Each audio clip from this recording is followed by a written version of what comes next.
Hey, what is going on, everybody out there? This is Jakejames Lugo, senior editor here at thecoalition.com, and I am with Mr. Max Moeller, who's also a writer here at thecoalition.com. And today, on this little short podcast discussion, we're going to talk about War of the Planet of the Apes. Recently, both myself and Max got a chance to actually see the movie at a press screening before the movie's official release. So, Max, welcome. How you been?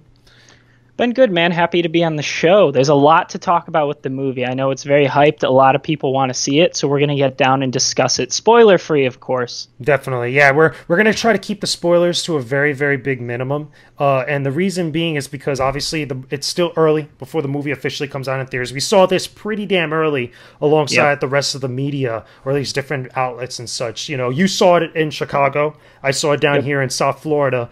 And we have varying opinions about the movie overall. So let's just start out basic. You know, just did you like the movie in essence? Like, did you like it overall? Oh, I enjoyed it thoroughly. I'd have to say I think it's the best of the three, though it definitely has its issues. I think out of all the press that were in the theater with me, I probably liked it a lot less than a lot of them. A lot of them were saying like kind of best picture and stuff, which I don't necessarily agree with, but it's definitely going to be one of the highlights of the year. But I don't think it's best picture material or anything like that. At the end of the day, I think it's just a top tier, like kind of summer fling movie. You know, it has essence. There's motives behind it. There's definitely something to take away from it. But at the end of the day, I don't see it as the most like powerful film of the year or anything like that. Like a lot of people seem to be saying it is. I really don't agree with that. Yeah, and you know, I'm kind of on the flip side of that. I mean, I thought it was okay. By the time I finished, you know, the entire film, I felt like I don't think it's the best out of the series, to be honest with you. I think that Part 2, Dawn of the Planet of the Apes, is a much better movie, in my opinion. But I still feel like, you know, a lot of the CG effects, a lot of the cinematography, and a lot of the ways that different scenes are shot, I think is the best in the series. I think that these movies, and this one in particular, is still beautifully made in the way that it's constructed. But it still has its mishaps, it still has its problems. So let's touch on a few aspects of the film that I think are important for a lot of people that are interested in checking this out, especially if you've seen the previous two Planet of the Apes movies that are part of the modern day, because obviously Planet of the Apes, long-running, one of the best sci-fi films ever made, and a long-running series since back in the day, including a couple reboots, this series being one of them. Let's talk about Caesar, the main character, who Caesar is the main character that runs through the entirety of the series this far. And without getting into spoilers, there's a lot of conclusions here, and there's a lot of kind of like circle backs to previous things in the first two movies. But do you think that Caesar was a good part of the film? Yeah, one of my favorite parts about this film is that we really got to look into Caesar and the type of, I guess, ape, not really person he is, but the way he thinks, the way he acts, the reason he is the leader that he is, the reason people look up to him. Because in the first two movies, you got some of that, but it was always more surface level. It was always more focused on the grand scheme of things, whereas this movie kind of tones it down a lot, and it really focuses on him and like his loyal followers and his family and everything like that, and just sort of why he does the things he does. And I thought that was a great part of the film.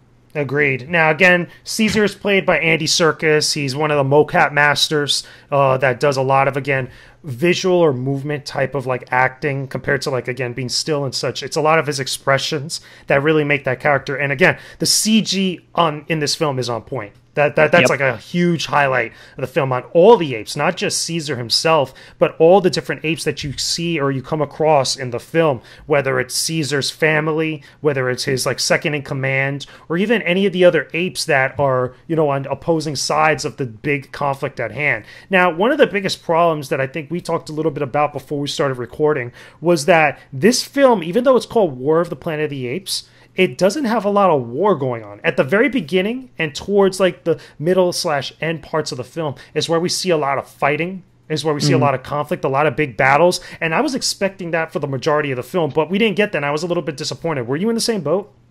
No, yeah, I expected this to just be all-out, complete war the entire movie, but in fact, it's quite the opposite. Like JJ said, there's like it's kind of more of a small battle at the beginning. Like it's definitely intense, but I wouldn't even call that like close to a war. It's just like a small skirmish. And then the end is more of a war in itself. But the thing is, the apes aren't really a big part of the war in this movie. It's more they're caught in the middle of a conflict between humans, because a lot of the point of like Planet of the Apes and everything is showing like humans. It's always like the bad side of humans. It's the worst side of humans that it shows. And it shows that humans can just be very, very nasty.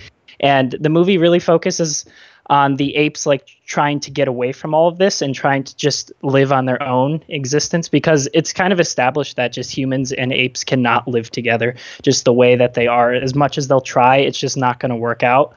So it ends up being just like humans going after each other and having these conflicts, and the apes just get like thrown into everything, and it's really just them trying to avoid it all.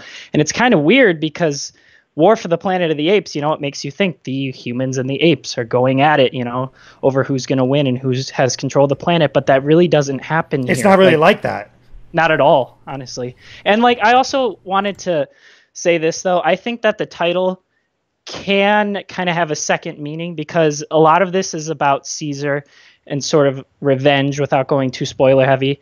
It's about his revenge and about his path, and he makes a lot of tough choices.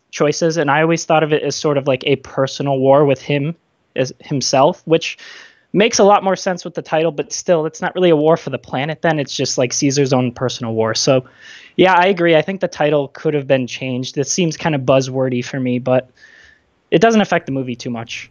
I think it does for me, because again, you know, looking at some of the trailers for this, you know, going into this press screening that we went to, and I had expectations, which I'm pretty sure a lot of the general audiences out there that are going to go to the theaters and see this movie do have expectations, and trailers are always misleading. That's just the nature of the business and stuff. But when you hear war for the Planet of the Apes, or war anything, any type of war, you expect battles to be fought, or at least the majority of it to be focused on battles, you know, large-scale conflicts that are all-encompassing of like many of the characters or the factions that are involved. And I feel like this could have been the film that would have did that a little bit more so than the second film, because I feel like with the series, there's been a lot of build-up towards Caesar rising to power, towards the apes becoming the dominant species on the planet, and all these different things. And for all argument's sake, there is some of that does go down. There are things that happen in the film that kind of allude to that. They even touch upon a couple aspects of the classic films, including the simian flu, which we talked about a little bit before we started recording, and a couple other aspects that, again, get a little bit more too spoilery for, you know, for Apes fans out there, or at least, you know, fans that have been watching the Planet of the Apes movies up to this point. And I think that's cool. But once, you know, I feel like when audiences go to see this movie, they're going to be a little bit underwhelmed, and they're going to come out of it feeling like, you know, exactly how the same way that I felt. Was like there could have been more. There could have been more stuff happening. There could have been more stuff going on. And you are right. There is a personal conflict, and there is a personal journey going on with Caesar. And I think since we spend the most time with him, not only does Andy Serkis's acting, but also some of the different stuff that they talk about, you know, in the dialogue, make us really sympathize with Caesar. That he's going through a lot of stuff. He's gone through a lot of stuff in the previous movies leading up to this point. But even more so, I feel like it's an emotional roller coaster, like you said, for the majority of the film. I just wish that there was a lot more tangible action that was happening on screen to go along with that, because then it would have been a perfect complement. That's one of the things I can't say about the Apes movies, is that they work together not only as big budget action films, or at least, you know, dramatic films that have stuff happening on screen, but they also have the philosophical battles and the philosophical debates and discussions that really round them off as good, solid sci-fi films. Yep. I can definitely say the philosophical debate is there, especially when the two like main characters meet, Caesar and the enemy played by Woody Harrelson. They really help you sympathize with both characters and both sides, which I think is really cool. But not as humanity as a whole, really just with Woody Harrelson's character. I can say that for most of the movie, I was kind of like, yeah, humanity, you kind of deserve this by the way you're acting, which I guess was the intention. But yeah. And I really liked I thought some of the strongest scenes in the movie though were Caesar and Woody Harrelson's character interacting. I thought that was just great throughout whenever they got together.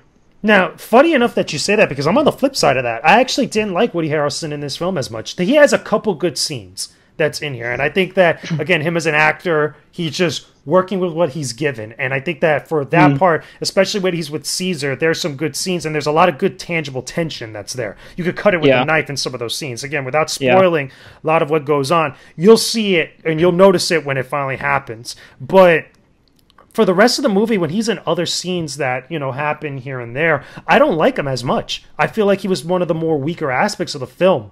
And the reason being is because they almost kind of built him up a little bit in the very beginning of the film, but they don't really follow through with it towards the end. And I feel like the conclusion of what happens towards the end of the film was a little bit lackluster.